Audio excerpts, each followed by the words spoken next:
Praise the lord. దయచేసి మీరు నాతో కూడా ఈ మాట చెప్తారా?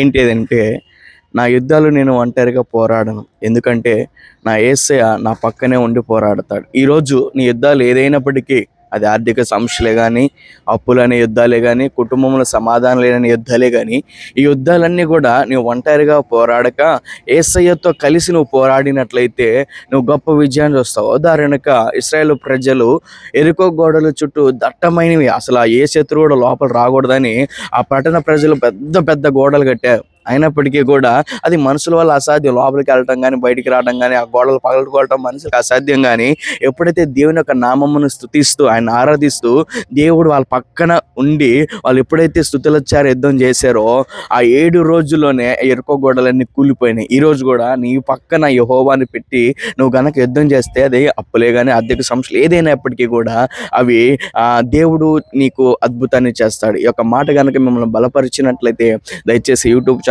సబ్స్క్రైబ్ చేయండి. అనేకులకి మీ ఫ్రెండ్స్ అండ్ ఫ్యామిలీకి షేర్ చేయండి. ఆమేన్.